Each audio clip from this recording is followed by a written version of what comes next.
Hey everyone, it's April 5th, 2021, the first Monday after the Galaxy's Most Wanted release, and that is an expansion that is hard to ignore. Conveniently, today's card is Hard to Ignore. So, Hard to Ignore is a one-cost upgrade from the new Galaxy's Most Wanted campaign expansion. It's in Groot's Protection pre-built deck, and it fits perfectly into those defend and take no damage deck types.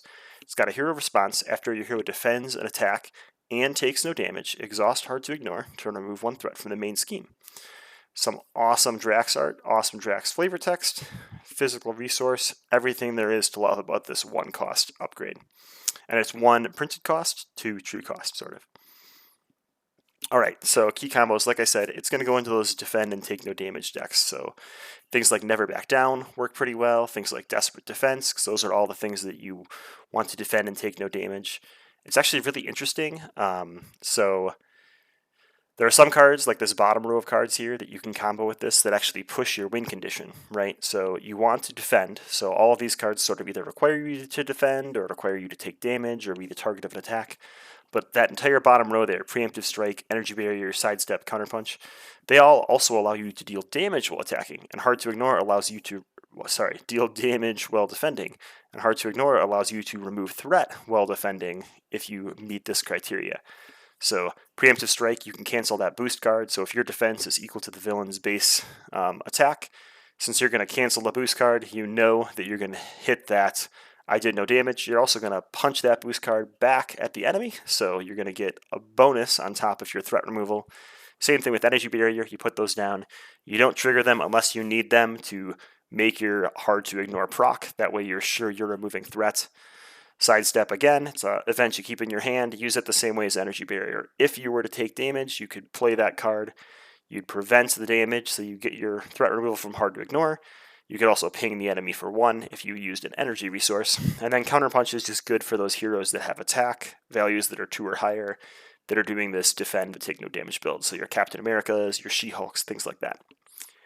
In the top row, there's cards that sort of help you avoid taking that damage. So you can pump your defense with Armored Vest.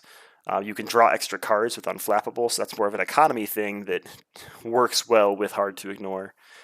Expert Defense, I think, is actually sometimes a better move than Never Back Down.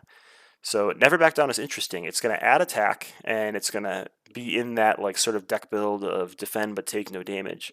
But it also stuns the enemy. So in solo, if you want to take an attack every turn so that you can use Hard to Ignore every turn because it exhausts but then it unexhausts on the next turn, you don't really want to stun the villain.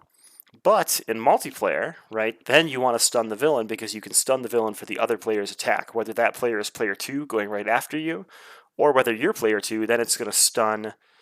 Well, I guess if you're player 2 and you play this, then it will stun him for your attack next turn, which you wouldn't want necessarily. So about every other turn, Never Back Down works in multiplayer.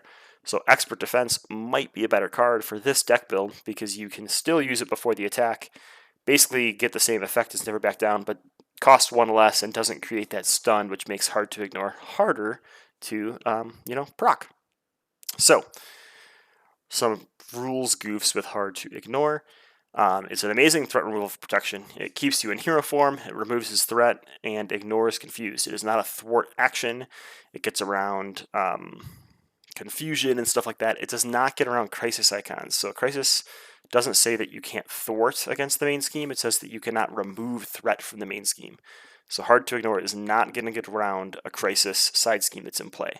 So that's one of its sort of disadvantages. It does require defending, so you're going to be activating your hero to defend, or exhausting your hero, which means it's going to be harder to get to the end game because you're not going to have your stats for attacking in the next round. And it's important to know that damage from boost abilities does not impact this ability. So if you're playing with the Under Attack modular set and they draw Concussive Blasters or whatever it is that deals 1 damage to all friendly characters, that damage does not count as taking no damage for Hard to Ignore. You only have to worry about the damage from the actual attack. If you are relying on tough cards to take no damage while defending, that could knock off your tough card, and now you've taken damage and Hard to Ignore doesn't proc. So you gotta be a little bit careful there. But ultimately, this is like an awesome card. I think it's super good for protection, like I said. Protection is all about staying in hero form, so you're getting less threat in the main scheme, and this is just going to make it better because you're also going to be removing threat. So hopefully you never have to worry about thwarting. If you got 3 hard to ignores out, you could defend and remove 3 threat from the main scheme. A+. Tune in all week this week as we go through 5 cards from the Galaxy's Most Wanted expansion pack.